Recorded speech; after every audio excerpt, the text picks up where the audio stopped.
Hi guys, it's EKD and welcome to the second part of our understanding Photoshop series, okay? And I told you in the first part why I'm making these videos, okay?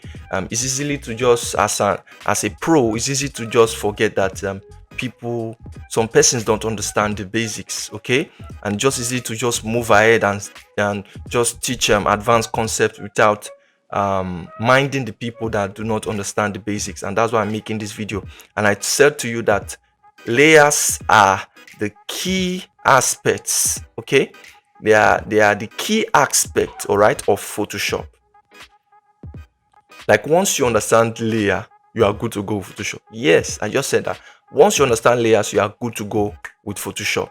All right, there will be nothing holding you back. And the previous of part of this series, this three-part series, um I taught you how to select a layer, which was very confusing, or used to be very confusing, okay? Because you would not find your transform tools when you just select a layer. You won't find it like that. So if you've not seen the first part, please, you have to see it, okay? So we are going to continue. I'm going to start with showing you from one of my projects how to organize your layers, okay? And one thing you have to understand about layers is that there is order. All right, there's a particular orders they follow. So any layer you find at the top is likely to be the layer that you lately added to your design, okay? The layer that you lately added to your to your design. So you should not be shocked when you see a layer at the top. So the layer at the bottom is likely to be the layer you first added to your composition, okay? So, and it might be other ways. Maybe you might shift things around. So there's another way to understand how things are ordered, okay? So the layer at the top would be the layer you likely see, okay? Layer at the back would be the layer that maybe you might not see as you open your project. All right, they are behind maybe some other things, okay? That's their order, and it's the same for other design softwares, okay? It's the same. So if I have this on top, it is likely to mean that the background is at the back. So if I'm looking for my background, I shouldn't be checking on this upper part. I should just go to the back of it and I'll just find my design. And something about layers is that it's not difficult to locate them, because most times there's a picture here indicating which is which, so you can easily find which is which, okay? So that's one way of one way layers are organized, okay?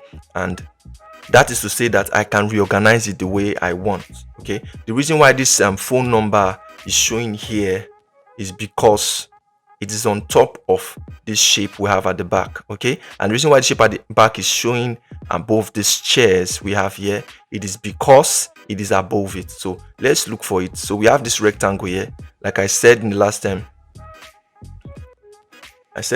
time, name your layer. So that's what I'm doing. I just double clicked here and I wrote contact, okay? Contact box, okay? So do not ignore that, okay? So I've named it now, so I can see that it's on top of something. So where is my text? So let me look for my text. So I can see my text is on top of it, okay? My text is on top of it. So if I want this to be at the back, I just click and drag. Don't forget, you click, you drag, and you put it here. You see this kind of blue line moving. So that's how to order a layer. So when you get it to somewhere that you want it to be, maybe I want to be behind, you see that the blue line is already below, okay? That's behind too. So it's behind the contact box. So I'll just put it here. So you see that my phone number is no longer showing. You can see it's no longer showing, okay? It's no longer showing here. And if I'm having a problem, maybe I want to fix it back, I can just take it and put it at the top. So once that blue line, you can see this blue line, once it's at the top, I can leave it and you see it's at the top back, okay? So that is the way to organize your project. So imagine I want to bring these chairs forward. So what I do is that you can see the distance of our chair, chairs from our actual phone number. You can see that it's very far. So one thing you do is that you click and drag. So I'll click these chairs. So you see this is image. So once you click and drag, you just put it at the top of this place. Just put it will start moving forward. Then you can look for your drag it until you find your phone number, okay? You just drag it until you find your phone number. So although you can just move it forward a bit, then you drop it if you are not too sure. Okay, I think I found it. So I just found my contact box. So I drag it and I don't leave it until I find the layer I want it to be on top of. Okay, so I just put it here. I put it here. Okay, so I believe it's okay. Let me just take away. Let me take away the effect. So the effect I added made it not to show. So I took away the effect, and now you see that it's covered it. Okay, so that's one of the ways to organize your layers. Okay, that's one way to organize your layers. Then another way you can organize your layers is to group them. Okay, group your layers. You can see that there's no layer that is grouped here. There's no layer that is grouped here, and that's because I want to show you, right, how to group your layers. Like I said, people are easily confused if you are just starting out. Me, I can work with this thing like this from today to tomorrow to next year. I will not be confused because I've mastered it. All right, but if you are still coming up, it's good to organize, and not just even if you have mastered it, it's good to organize your layers, because somebody might want to work on your project, or it might even confuse you. Even if you are good, that's just the truth, it might confuse you. So we have our layers here. So I would advise that you group components together. Like I have my contact here, I can group them with the contact box, the shape behind. I can group everything together. So if I'm looking for it, I know where to find it. Okay, I know where to find. I know that they are all grouped together. If I find one, I find it. I can group my title and my sub. This thing I can group my background together, because this background is a combination of many images. So I can group all of them together, so I'm not looking for anything. So let me just try grouping this contact together. So, and there's a way of grouping here. It's not the same with other softwares, slightly different. Okay, slightly different. Okay, and one thing you have to note that is, if a shape is behind another shape, it's very difficult for you to click it.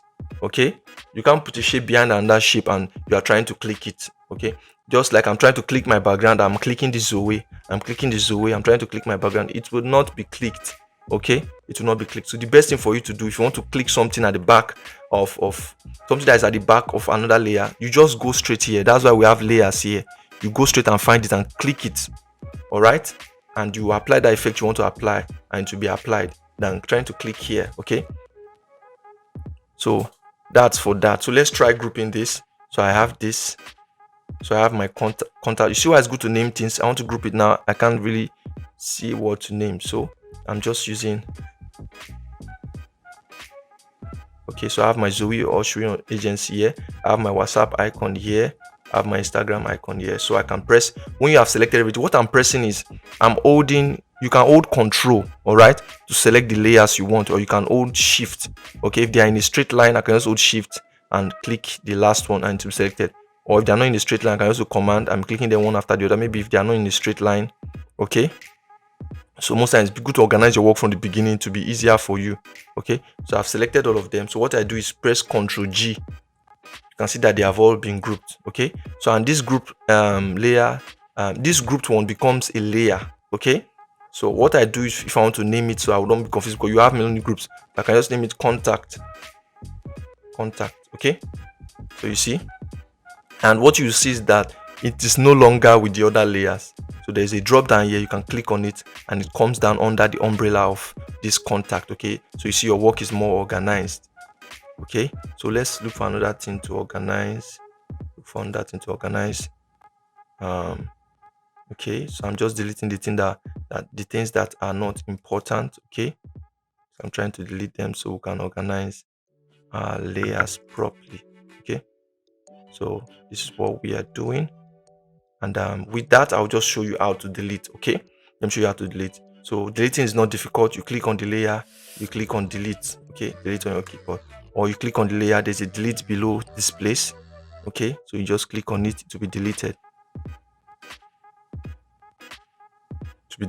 Okay, so we have those things selected.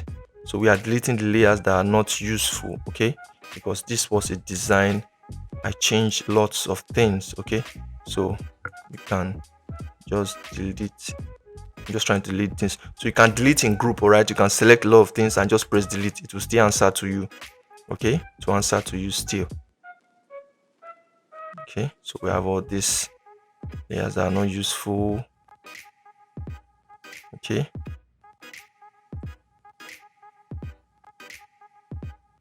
Please tell me if something important leaves. You see why it's good to name your layers? It's good to name your layers because you would be confused. Okay, you see, I just deleted something important. And there's another thing you have to know too, how to lock layers. Okay, and that's one thing that is confusing about Photoshop too, because if you're trying to select something and select another thing, you just mistakenly move something, and can be very annoying.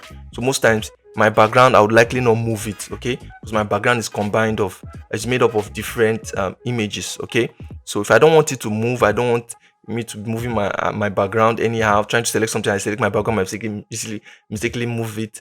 I don't want to be very annoyed with doing this design. Okay, so what I can just do is I click the layer I want to lock, so I can lock it here.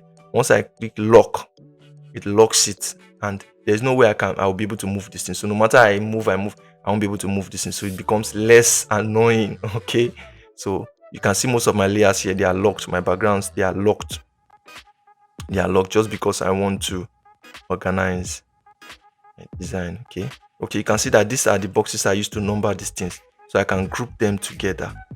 Okay, I can group them together. These tiny boxes I used to try to just number this thing, the bullets, so I can just group them in one folder, so I can name them bullets, LLETS. So doing that, you're organizing your design. So I have this image. So this image, I can add it to my background. Okay, so these are the titles. So these are the two what do I call it now? Okay, the services they offer. Okay, so I can name this, so I can group it. I can say services.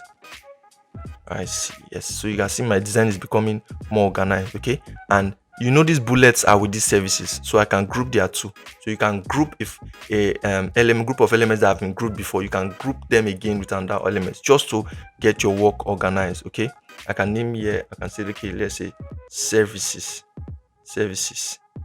Okay, all services. Okay, so you see my work is becoming more organized than before. Okay, so we have the services, and we have two inside. If we open our bullets, we find it. If we open our services, we find it.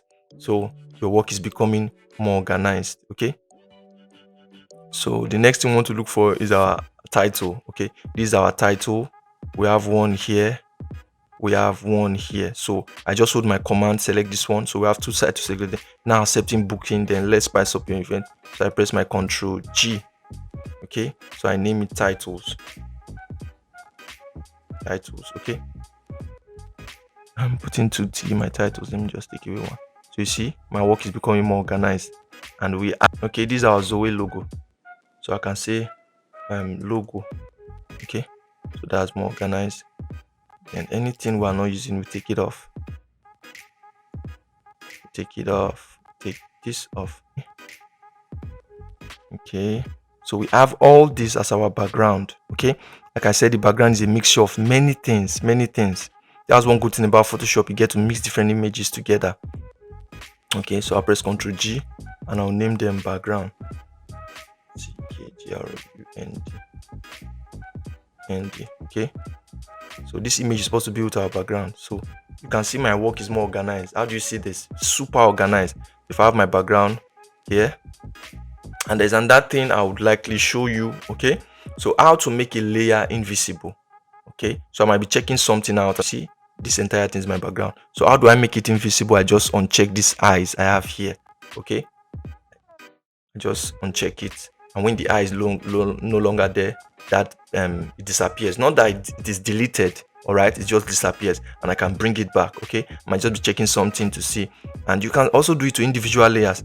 I might want to hide this text. So far there's this eye in front of it. Okay, so I've hidden it. Okay, so you see the way my work is organized. I have my logo. If I'm looking for my contact, I know where to go. So organizing your work like this makes your layer more easy to access, okay, on Photoshop. So like I said, this is a 3 getting ready to start using Photoshop fully. Okay, so when you start, organize your layers. Don't be lazy about it. Organize your layers.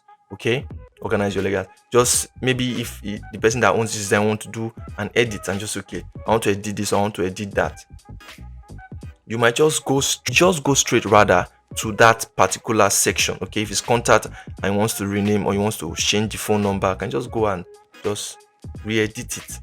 Okay, if it's a text, I'm just gonna re-edit it. Okay, and let me just give you a bonus for this one. The bonus is that people sometimes when they click a text, they start clicking like this. Okay, they start clicking like this. You have to double click. You don't click once. If you click a text, but if you want to be sure, you click the text tool, and once you click the text tool, if you are within a text box, it will just change the icon of the text to normal icon of text. You can see this one that is close to this hello. To just show here, you can just click it. Okay, so if you click any text, anything that is a text and you want to edit it, click your text first, or you can just double click. Okay, you have to double click. It's not like I think corridor is similar too, so that's something to note so that you don't get frustrated with your text. Okay, like I said, this is a 3-part series and we've done 2 parts now. So next video I'm going to teach you and another 3 important concepts. Okay, how to create empty layers, applying effects to layers, to individual layers, maybe a group of layers, and also I'm going to be teaching you blending layers, because there are different blending modes you can use with layers. And not only using different blending modes, there are 2 kinds of blends. Okay, there's also you see my background is made up of different elements. I think this will also help you run from any other software you are using to come and use Photoshop, at least to use Photoshop from time to time, okay, than just shying away from it. Okay, I'll teach you another secret key of blending layers together. Okay, blending layers together. You can see my background is made up of different elements. I just blended everything so it's looking like one, and that's what people enjoy in CorelDRAW or all the other softwares, and they are just thinking that maybe it's not in Photoshop. It's in Photoshop and it's even more better. Okay, so I'm going to cover that on the next video. So see you on the next video. So bye. Okay, so I want to before I go, I want to just bid you to subscribe to this channel. All right, like the video and share to as many of you need it. There are also other amazing concepts. I don't really teach on Photoshop. I have other I teach professionally on brand identity, that is logo designs with Illustrator also. So you can find other videos on my channel. So see you on the last part we have in this video, and that's going to be a blast. Okay, so bye for now. Hi guys, my name is EKD. Welcome to my channel. From graphics design to motion graphics, from branding to logo designs, all I do is to simplify your design learning process. You can trust me on that. I provide awesome tutorials that will help you learn fast. All you have to do is to subscribe to this channel, like my videos, and share. Welcome once again to this channel. Enjoy.